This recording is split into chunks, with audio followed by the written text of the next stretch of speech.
So a couple years ago, I actually had Emmy introduce my show at the Devil's Reef in Tacoma. So do you want to do it again? Live from the enchanted Tiki that never ends in the summer of whatever, 2022. We're here live with Tiki with Ray. At Tina's place. That was the sexiest, calming introduction to my show ever. She's hot.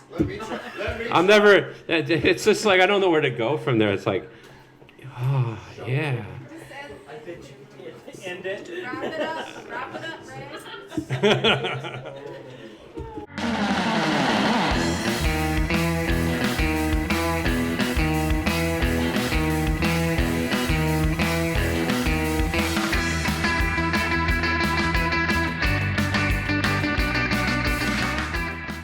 So this is Emmy and this is Jim, and they are from Victoria. Is that Vancouver Island? Would Yes. that be? Little You're island right, in the yeah. Pacific off the west coast of Canada and next to Vancouver and just above Seattle.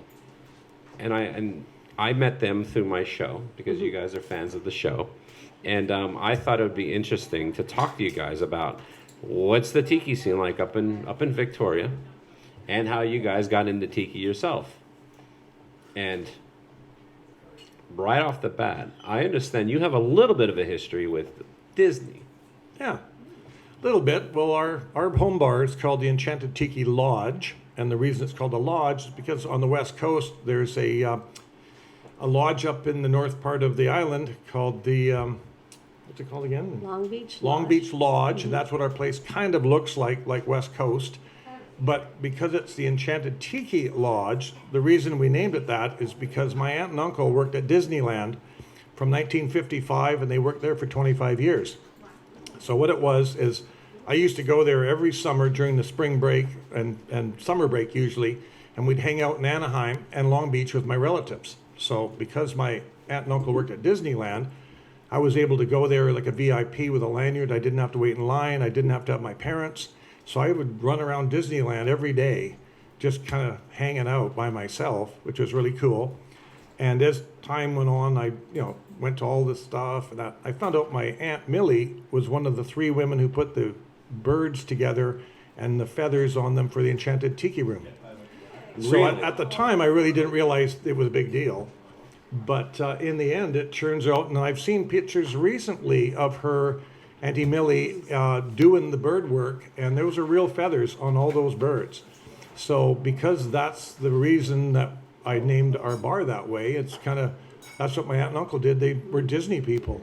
So to me, it was kind of normal, but now it's like, that's how I got into tiki. What about you, Emmy? Well, I grew up in the Great White North of Canada, and Now, when you say that, what do you mean by that? so quite No, is there the Canada and then there's the Great Yeah, White North of there Canada? is. So Okay. where we live now in Victoria, in British Columbia, Yeah. is similar to Seattle, a little sunnier.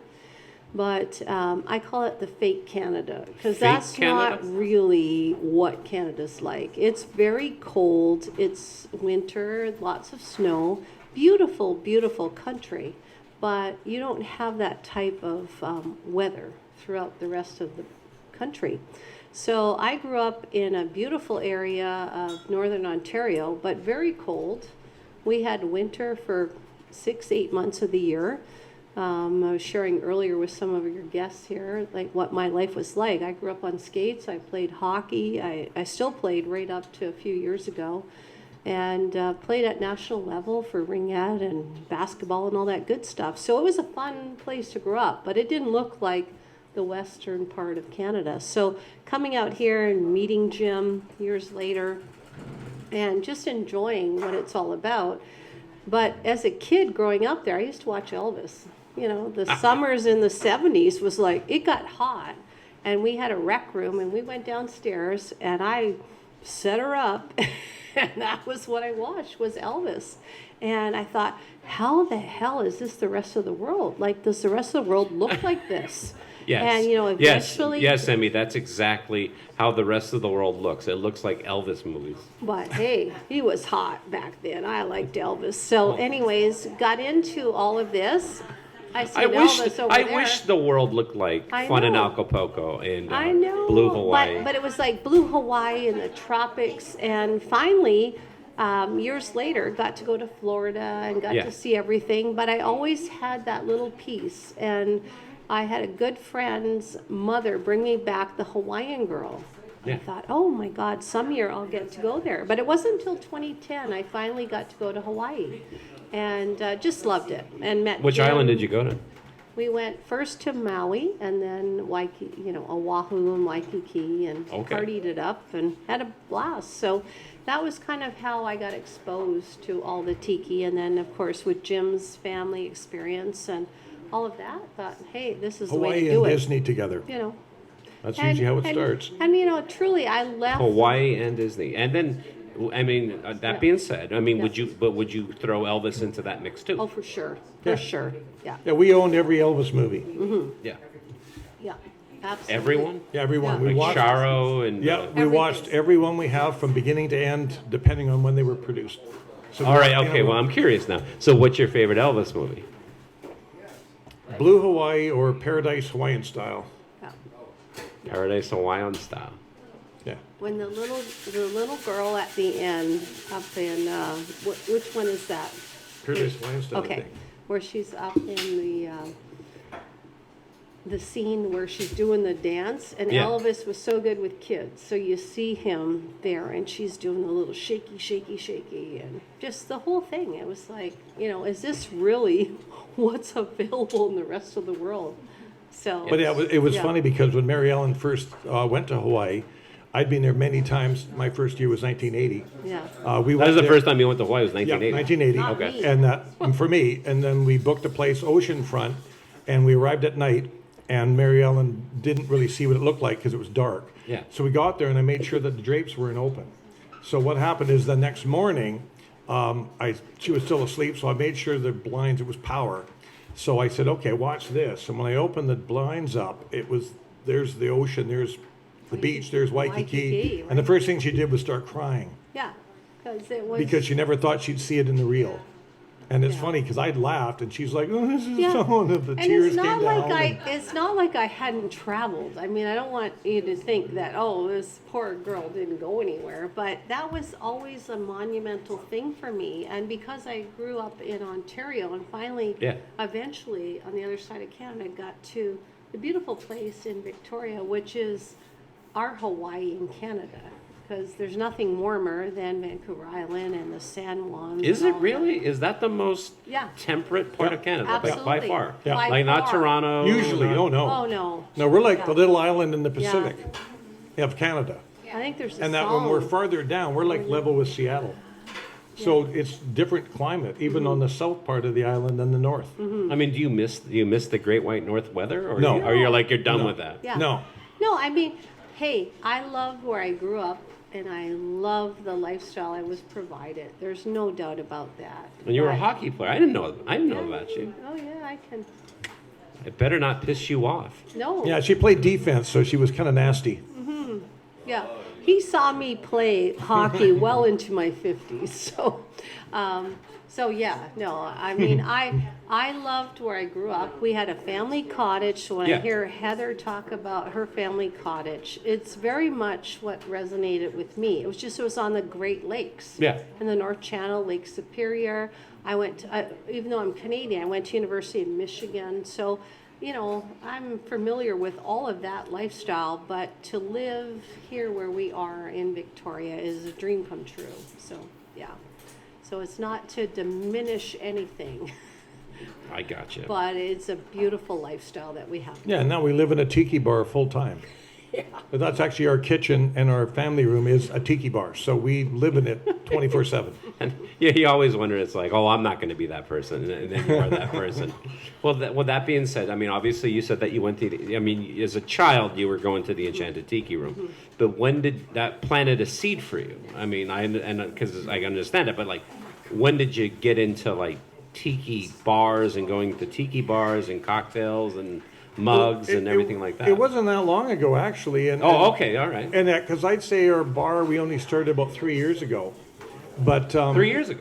only But about we 3 years can ago. burn at the And house, the yeah. thing is, I've always liked it, but to be honest with you, watching Tiki with Ray is what Oh, kind come of on. got us. No, really, because we kind of wanted to get into it. We didn't know a lot, but watching your shows kind of introduced us to what people are thank you. doing Yeah. and what other people think is right idea, wrong idea.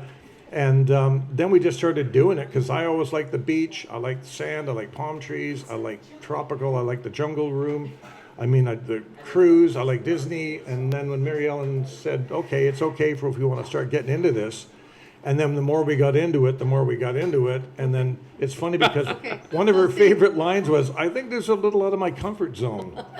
But it always went forward anyways. Well, you know, Tiki, our a kids- little out of my I comfort know. zone. Our kids are in their 30s, and you know they've moved on. They're doing very, very well, and we're like, okay, let's just take their rooms over. So actually, You're already imagining what you're going to do with their rooms tiki-wise. Oh, yeah, before they even left. Before they even left. Or you start like asking them questions like, "So you guys think about moving anytime soon?" Hey, I just want to let you know there's an apartment available down the street. Yeah, that Whitco bar would be Oh, yeah. perfectly in No, your bathroom. That's right. you know, Katrina just turned 30 last year, Yeah. and then 31 this year, and we had promised a trip to her. And she wanted to go down to San Francisco, so we took her to all the tiki bars. She had a blast. So, you know, they're getting it more and more. I always say it's like when they return home, where's Waldo? Yeah. Because look and see, like Grant and Tina's place tonight. Yeah. You know, what the heck has changed? What else are we sticking in, you know, in between two statues or this or that? So they have a ball. They just think it's cool, right? We're Yeah, in their some same of our- home they grew up in, and they get to see everything and have some fun. But some of our friends just come in there and kind of stare. And one of the funniest ones is we have our next door neighbor is a pastor. Oh, yeah. So he came in one time and he started looking around and we're like, uh-oh. And he's like shrunken heads and all this other weird stuff. And I mean, he's just staring at it and he's looking at us and we're looking at him. And it's like, hi, how are you? And he said, this is interesting. And then he kind of left. Oh, really? He said, So, he I don't said, know what he thinks I don't we're know into, but- anything else about tiki culture, but this looks beautiful what you've done. I'll go home and research. We haven't heard from him since. Yeah, we're the strange people next door, I think. You're those people. Yeah. He is. Anyways, all fun. Yeah. Not only are you guys into tiki, you're also into the whole rockabilly culture. So I understand. Well, you have a car. Yeah. Want to talk about your car? Well, I have a 60 Corvette, which I've had 60 Corvette. yeah, which I've had for 32 years. It's original Victoria car, so we're in the car scene. But what's really interesting is we belong to the Pharaohs Car Club, and just about all of our friends who are in the car scene are also tiki people. So the switch over between vintage cars, rockabilly, tiki, it's just a natural. And Now, why do you think that is? I don't Because it know. is, but I'm curious to see why you think that is. Well, it's funny because the people that own the cars, they like to dress up in vintage clothes. Yeah. They love the Hawaiian tiki shirt thing. They like that. We've turned a lot of our friends onto tiki bars. They're starting their own. And I don't know what it is. They like the lifestyle. It's laid back. It's friendly. The people are always nice. They're interesting. Yeah. And a lot of the tiki friends have vintage cars. Yeah. So it just seems to kind of go together. And I don't know. I definitely think that there is a connection, or at least it is for me, with like the mid-century to tiki. Definitely. I mean, like when I like the tiki bars that I love. I mean, I think I did a write up on this where it's like for me, like, you know, for people they go a tiki bar is like escapism. Yes. Like, you know, you're going in and like it's like, oh, I'm being transported to like a beach in Hawaii or something like Yeah. that. But for me, like I go to a place like the Alibi in like Portland. It's a time machine. Like I'm going back in time. Like and then it's like this is what this place looked like, you know, decades ago. And I agree. It's like the Those are my connection. favorite. Those are my favorite Yeah. tiki bars. The connection between collector cars and feeling the era, Yeah. right? Because I have a 66 GMC, you know, beautiful truck. Is it good on gas? No, but who cares? But it's a 4-speed and it's a 283, Yeah. and I can drive that sucker, you know. But it's just fun. And so if you have the collector cars to connect it to the scene at one time, and Yeah. at the scene was, even Tiki was a little bit shuffled off. It wasn't as mainstream because if you think about all the pictures of people when they went to the bars, they were dressed in suits, Oh, yeah. beautiful dresses. They weren't in what we're wearing or Nope. our guests tonight are wearing. So all of a sudden you have all of our friends going, we're starting to get them exposed, and they're loving it because they're seeing these things in thrift stores. They're finding, they're protecting them by buying them, even if they're not the right size. I mean, we're all buying it's stuff the 'cause we vintage don't lifestyle, want, I think is what it vintage is. Well, here's a testament that's like, believe me, I've gotten a lot of messages from Jim over the years. Hey, look what I was at the antique shop. I was at the thrift store. Look what I got. like pictures of like I got this and I got this, I got this, I got this, and it's like, and it makes you realize just how big this whole tiki thing was back in the day. Yeah. That it's very easy to get into tiki. Like say you want to create your own tiki space. It's very easy to fill it up with stuff because there was that much stuff Yeah. out there over the decades. Well, yeah, because especially from Victoria, I mean, if you turn left and go straight out, there's Hawaii. Yeah. And a lot of people from Vancouver would retire in Victoria and bring their stuff with them. Yeah. And so it's a hotbed, especially of carved wood tikis. We pick them up almost every week, Yeah. which a lot of people say they never see them.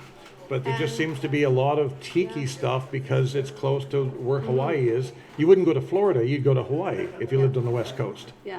You're absolutely right. And truly, if we didn't grab them, they'd end up in the landfill. So, sort of the first run when we did our first tiki bar was, Yeah. this quality. Well, fortunately, we've been able to advance, and as we learn more in history and learning about even the modern artists like Yeah. Ken Pleasant or whatever the case may be, we're replacing the old stuff with the better stuff. So our friends are getting all these fabulous things that they would have never received, right? So it's just a fun experience, and the collector car, the atomic era, everything comes together. Yeah. So it's been a lot of fun. I think the main thing is vintage. Yeah. Vintage clothes, vintage cars, vintage tiki, Yeah. vintage furniture, vintage house. I mean, it seems to all wrap itself around because it's almost like being back in the day, but you weren't that old. Yeah. So it's like seeing what it would have been like if you lived back then. So, I think, Ray, thank you for bringing us on here. We're Canadian. We're Yeah. not the hub of it all, but, you're getting a little snapshot of what it's like. And you have Well, that's the thing that I find interesting. That's what I want to get. I want to get people's stories about tiki and how they got into tiki. And it's Yeah. like, it is fascinating to how you lived in the Great White North.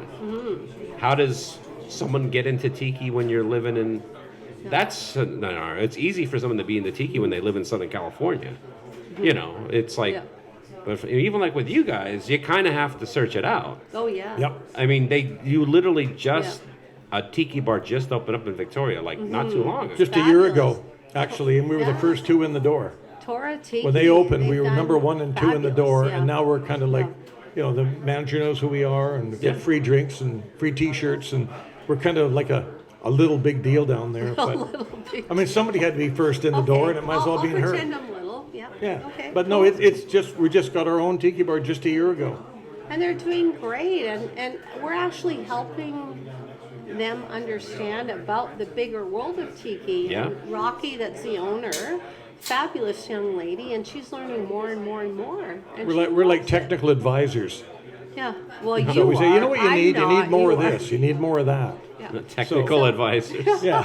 I picture you wearing like a hat, as this technical advisor. We Yeah. we had shared a little story last night Not too much Orja. at this fabulous event, Yeah. Brett and Tina's, but talking about, the Hawaiians settled in Vancouver Island, but they probably settled throughout the San Juans. Yeah. And they came over in 1850s, right?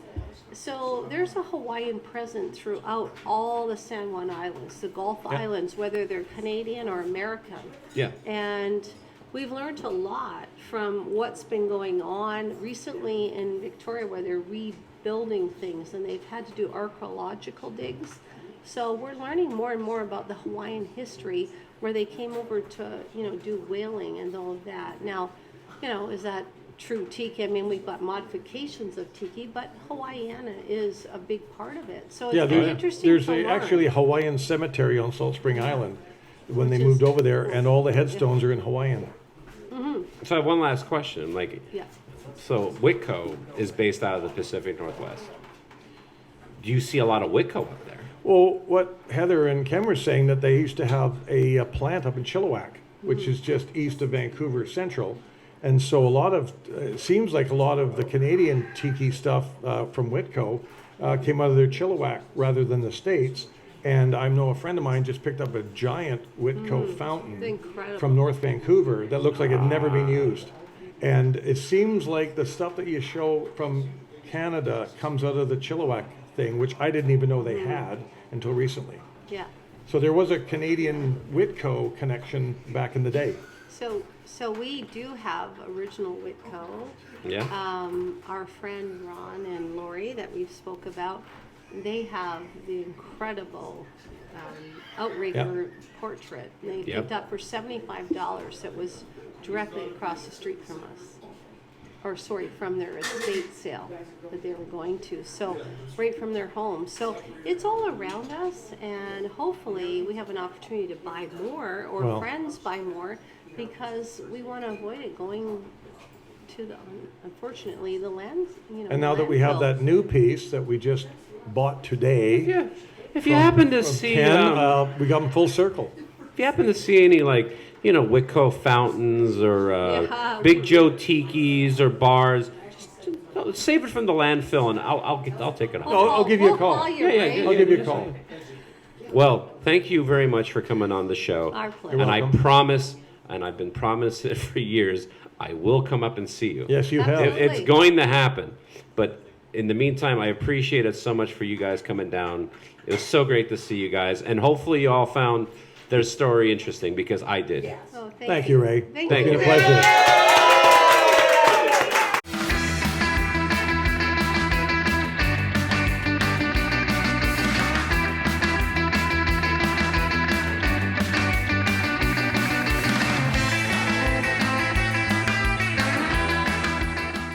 Thank you, everyone.